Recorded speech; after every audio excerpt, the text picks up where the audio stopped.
dan mereka akan menjadi umatku, dan tidak usah lagi orang mengajar sesamanya atau mengajar saudaranya dengan mengatakan, kenallah Tuhan, sebab mereka semua besar kecil akan mengenal aku. Demikianlah firman Tuhan. Sebab aku akan mengampuni kesalahan mereka dan tidak lagi mengingat dosa mereka. Demikianlah firman Tuhan. Diberkatilah setiap telinga yang mendengar dan hati yang terbuka bagi firman. Haleluya.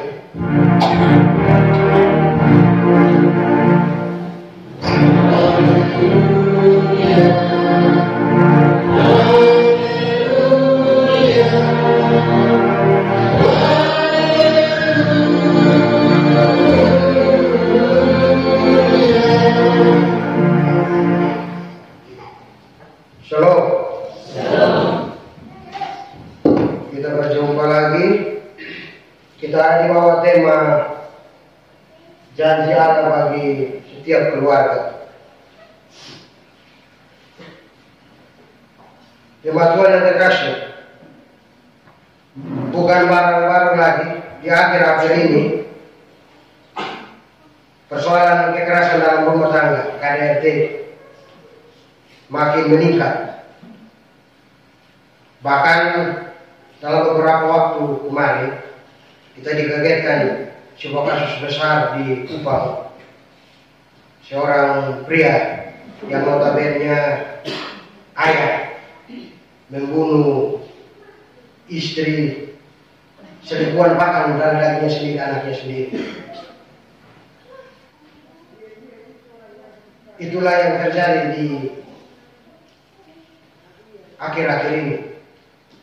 Angka kekerasan dalam rumah tangga makin meningkat jumlahnya. Tapi ada yang beda. Bisa juga dulu seorang suami yang melakukan kekerasan, tapi sekarang bisa juga terbalik. Tersalah perempuan yang sapu lari naik. Pada suatu waktu di sebuah perjalanan, saya dan beberapa kawan-kawan menjumpai dua pasangan, satu pasangan suami istri. Mereka berkelahi di sekitar pinggiran jalan. Saya kaget, baru pertama kali saya lihat.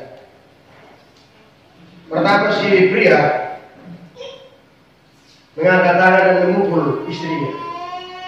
Tapi 5 menit kemudian kami mengalihkan mata kami. Perempuan yang sudah di atas laki-laki dan pokok laki-laki suaminya sendiri. Saya bilang dunialah berubah. Perempuan sekarang tidak bisa diremehkan lagi. Dan salah mata kau habis. Ini bukan soal siapa yang jago secara fisik, tapi ini bagaimana orang memahami kehidupan dalam sebuah keluarga. Jemaat Tuhan yang terkasih, firman Tuhan yang kita baca adalah soal apa yang disampaikan Yeremia kepada keluarga-keluarga yang ada di pembuangan di Babel.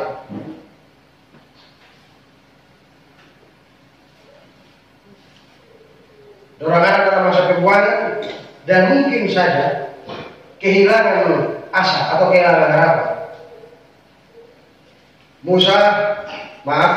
Yeremia memberikan sebuah pernyataan melalui suratnya bahwa akan ada pembaruan. Allah akan menepati janjinya kepada kaum Yehuda dan Israel. Yeremia ini seorang nabi istana.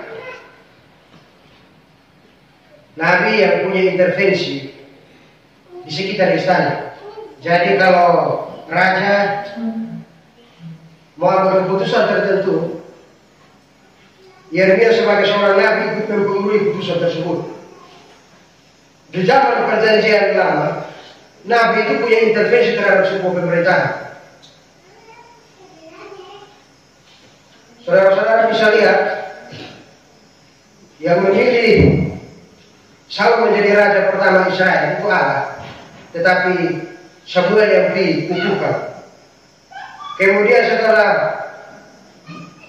Saul melakukan dosa, diganti dengan Daud, Allah tunjuk lagi Samuel untuk ikut buka. Jadi Nabi punya intervensi terhadap sebuah pemerintahan di zaman perjanjian lama. Jemaat Tuhan yang terkasih, karena itu di masa pembuangan Yeremia memperingatkan kepada kaum Yehuda dan Israel yang ada pembuangan untuk tetap bertahan menunggu janji Tuhan bagi keluarga. Tapi perlu dicatat di dalam teks ini bahwa ternyata janji Tuhan itu bukan hanya kepada sebuah keluarga kecil, tapi untuk sebuah klan atau suku. Di situ ada ngomong tentang Israel dan Yehuda sekaligus. Bahwa Allah akan menepati janjinya, bahwa Allah akan menjadi Tuhan atas umat Israel dan Yehuda. Bahwa kalau umat Israel setia dalam menunggu janji Tuhan, di situ dikatakan pada 27 bahwa kaum Yehuda dengan benih manusia dan benih hewan. Benih manusia dan benih hewan di sini soal aspek genetik dan ekonomis, bahwa soal keturunan dan berkat.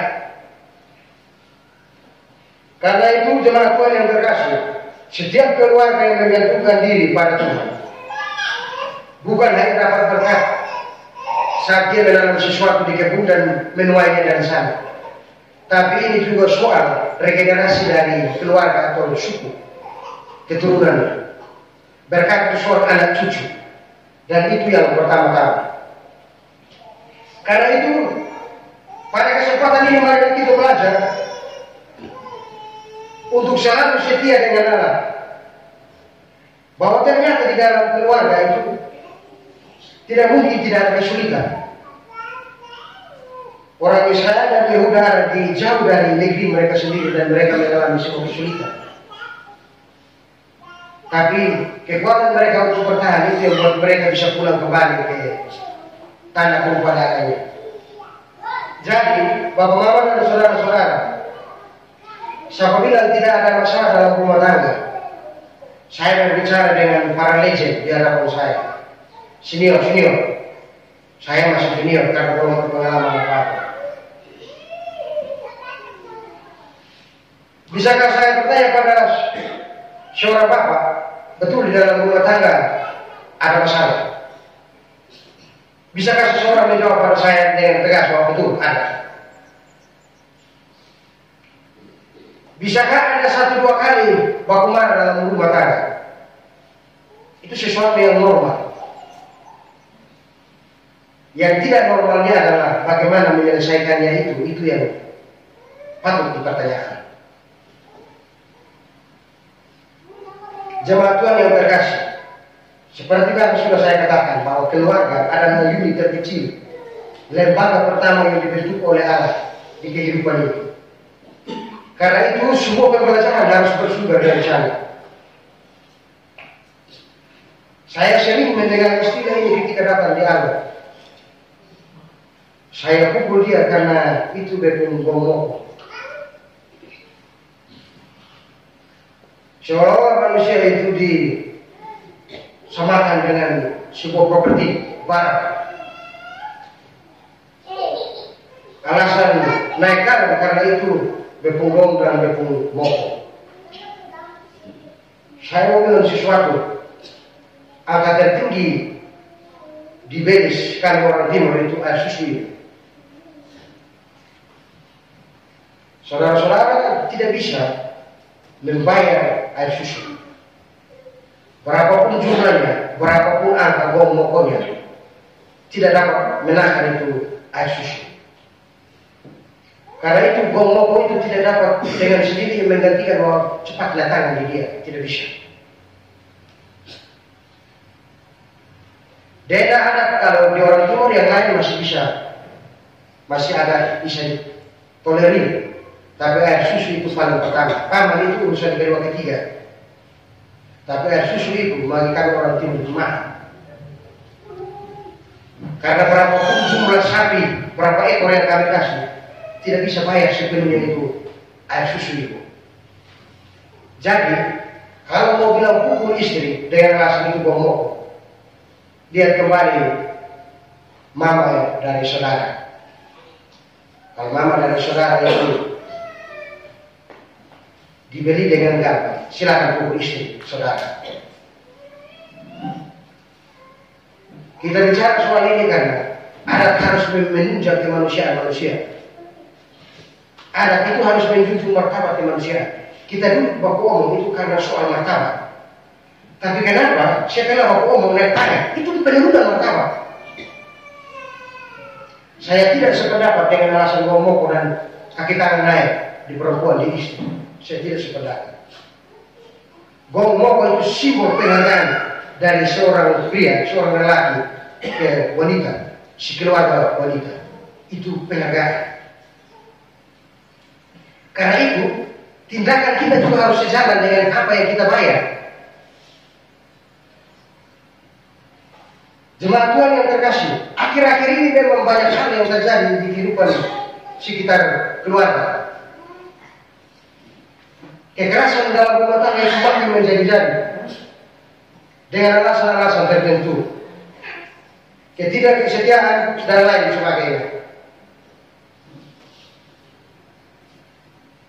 Saya berharap secara pribadi, suatu saat saya bisa mencontohi ayah ibu saya di rumah.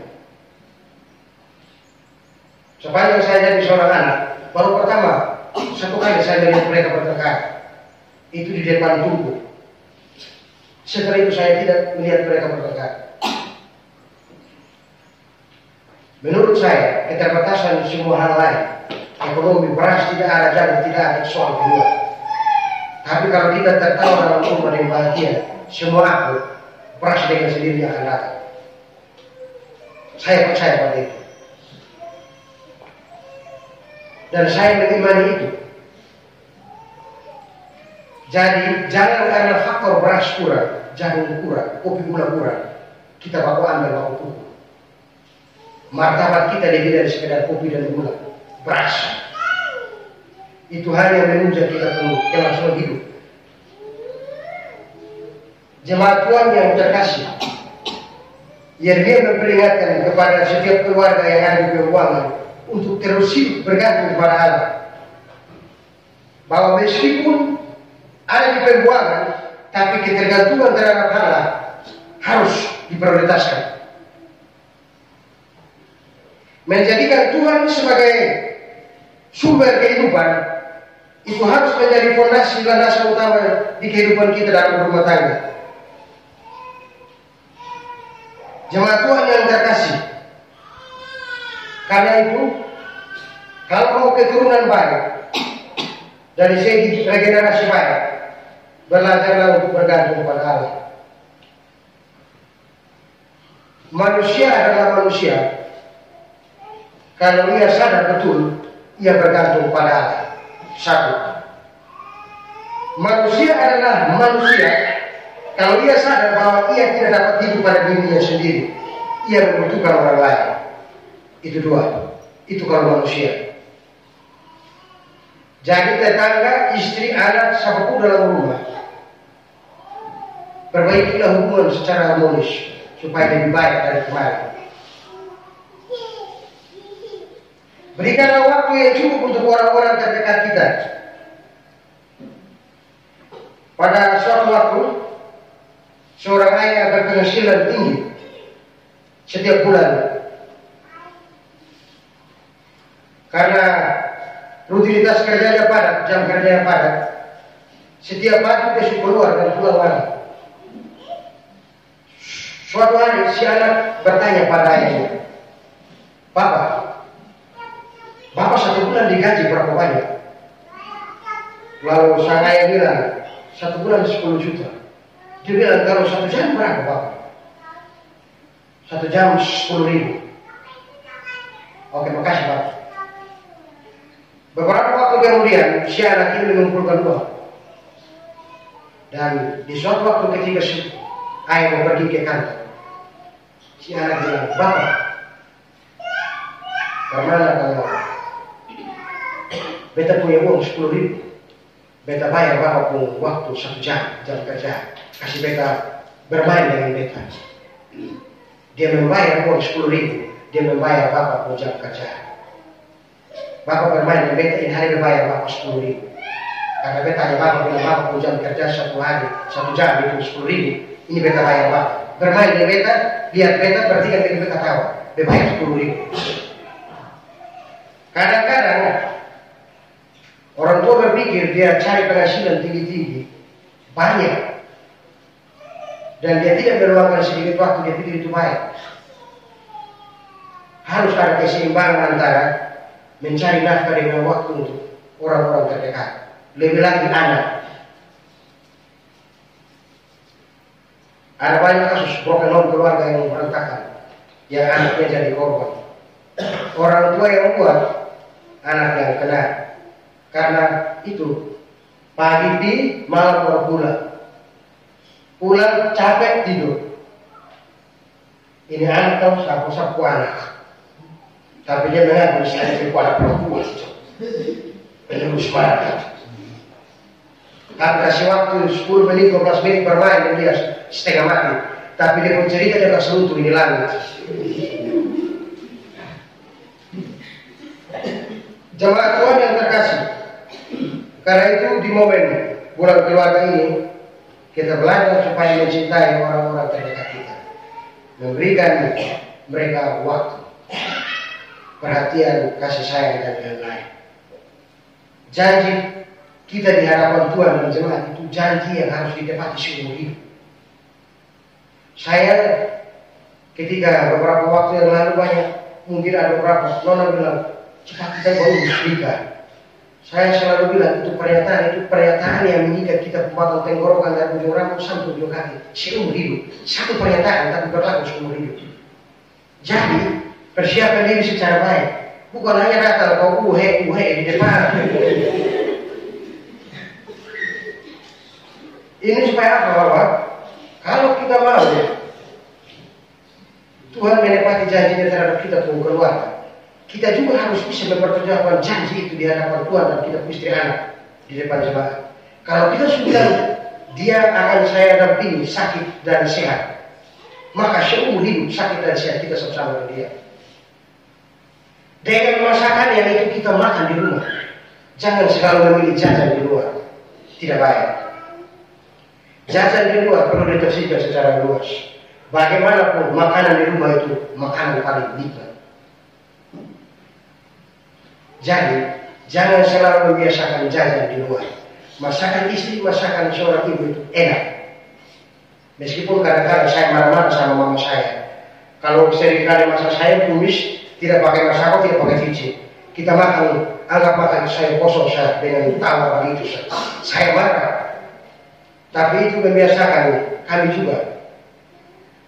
Jajan di sini untuk para suami, jangan selalu menjajan di luar rumah, itu berbahaya. Di pinggir jalan itu berbahaya. Ditersihkan harus lebih daripada sekarang ini. Bukan soal makanan dalam pengertian kita makan nasi, tapi dalam pengertian yang lebih dalam. Bapak mama dan ibu senior, saya sudah bilang saya berhadapan dengan para legend. Bapak mama yang akan kejarkan saya juga itu. Ketika suatu waktu saya mempersiapkan diri untuk mengikrarkan janji di hadapan Tuhan dan jemaat. Saya berharap di momen hubungan keluarga ini kita memperbarui janji-janji kita juga. Kalau kita janji kita pun anak bilang nanti besok begini, besok bapak begini kasih. Kalau naik kelas lu belajar baik, bapak kasih begini, tepat. Kalau kita bilang di hadapan Tuhan saya sakit dan sehat dengan dia seumur hidup, maka setialah dan tuluslah terhadap pasangan. Pengkhianatan itu adalah sesuatu yang paling keji. Apa yang paling sakit di kehidupan adalah ketika ditinggalkan oleh seseorang atau ditiadakan oleh seseorang yang seharusnya paling mencintai kita. Saudara-saudara tahu, ketika Yesus disalib, bukan soal 40 kali cambukan itu yang paling sakit, bukan. Yang paling sakit dari semua penderitaan, dari cambuk sampai disalib itu, ketika ditiadakan, ditinggalkan oleh Bapa. Maka Yesus bilang, ya Bapa, mengapa engkau meninggalkan aku? Ditinggalkan oleh seseorang yang seharusnya paling mencintai kita, itu hal paling menyakitkan. Jadi kamu tidak terlalu sakit. Yang paling sakit di salib itu ditinggalkan oleh seseorang yang kita cintai. Dan makanya Yesus berteriak itu sakit. Puncak dari seluruh penderitaan Yesus di salib itu ditiadakan, ditinggalkan. Makanya jangan heran kalau orang spesial itu tidak ada, kita air mata jatuh. Maka selagi kalau dia ada, dengan waktu yang ada, beri dia segala sesuatu yang patut dia dapat. Kasih sayang, cinta, waktu, dan lain sebagainya. Yesus mempesan kepada kita mau bilang begitu. Ketika saya baca beberapa buku soal itu, saya baca soal pernyataan itu.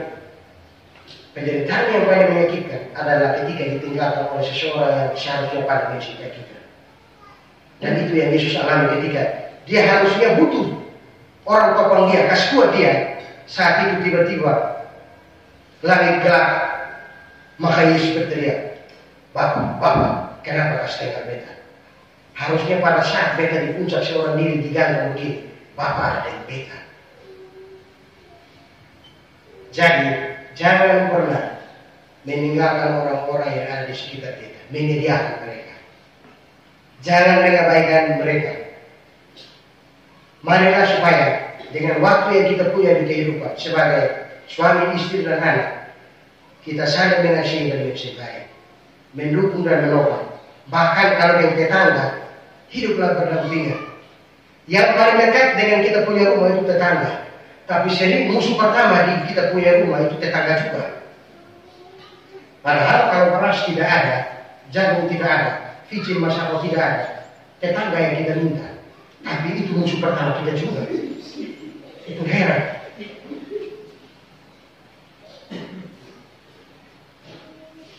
Jadi perbaikilah semua hal.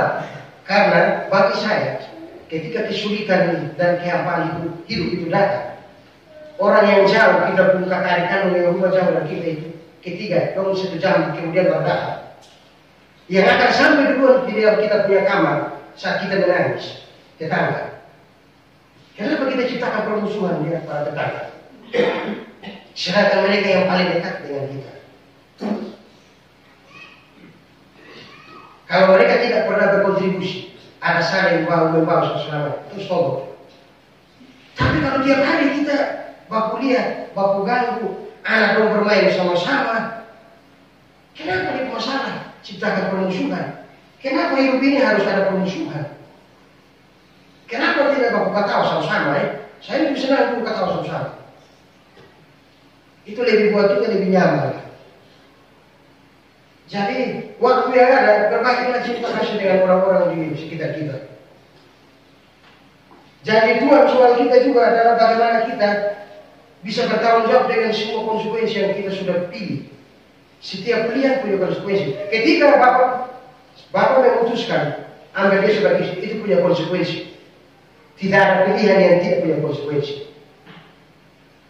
Makanya jangan kaget kalau pertama pacaran nikmatnya minta ampun. 1 tahun, 2 mawar pun di rumah itu tidak apa-apa. Tapi sudah habis, mama ulang tahun juga pun cuek di kebun ini masih pusing. Saya mau bilang, kadang-kadang wanita itu makhluk yang selalu mau diperjuangkan, diistimewakan. Jadi meskipun sudah 10-20 tahun, di momen tertentu kalau dia hari spesial, bikin sesuatu yang spesial untuk dia, kenapa? Dia itu makhluk yang butuh perhatian sekali. Saya di sana begini, ada pemuda-pemuda yang senyum dengan saya juga. Kita semua belajar untuk memberi hati dan jiwa kita, untuk mengasihi dan mencintai dengan tulus. Dan semoga kita mampu menepati janji-janji kita, supaya Tuhan juga senantiasa ada di kita punya rumah tangga. Tuhan juga memberikan berkat yang berkecukupan untuk kita, seperti tadi bilang, benih manusia dan benih hewan. Marilah kita bertanggung jawab dengan orang-orang terdekat kita. Di momen ibadah Pasutri kemarin juga, saya berharap nanti di tahun depan kita bikin lebih ini. Saya berharap di momen bulan Oktober di ibadah Pasutri tahun depan nanti, suami istri duduk terhormat, kita rancangkan busana. Kita pakai busana apa? Suami istri, pasangan, dan anak satu rumah. kita duduk berdampingan secara terhormat. Itu sebuah kehormatan. Ketika saudara jalan di suatu acara, suatu pesta, saudara menggandeng istri saudara, itu sebuah kehormatan. Kalau jalan sendiri, pincang. Jadi, kalau masuk gereja, masuk di pasangan, itu sebuah kehormatan. Ayahlah suami yang selalu jaga rumah itu, kasih tahu dia bilang, tolong keluar dari rumah lihat matahari. Karena kalau ini kulit tidak kena matahari berbahaya. Jadi kasih tahu dia, ini mama yang paling banyak. Saya sudah bilang berulang-ulang, kami orang Timur, suami itu bahasa Timur mone. Mone itu diterjemahkan juga di luar. Artinya suami pun tugas itu kerjanya di luar. Yang memasak, yang mencuci piring, yang tapis beras di dalam rumah, itu tugas istri. Makanya mone, suami, luar. Itu menunjukkan fungsi kerjaan di luar juga. Ruang lingkup kerjanya ada di luar. Tapi kalau datang gereja saya lihat, yang jaga rumah itu bukan istri. Harusnya penjaga rumah itu istri, di dapur itu. Setiap hari minggu saya lihat, yang jaga rumah ini suami. Mama kalau misalnya pulang nasi tidak masak, beri satu setakat. Setakat cinta maksudnya. Jangan saja. Panggil dia secara baik-baik, ngomong dia secara terhormat sebagai seorang suami. Minggu depan, Papa jaga rumah lagi ya. Papa jaga juga di rumah tidak hilang. Kita sama-sama ke gereja bergandengan tangan secara terhormat. Masuk, itu sebuah kehormatan. Tuhan menolong kita untuk ada pada momen kasih dan cinta di bulan keluarga ini. Amin.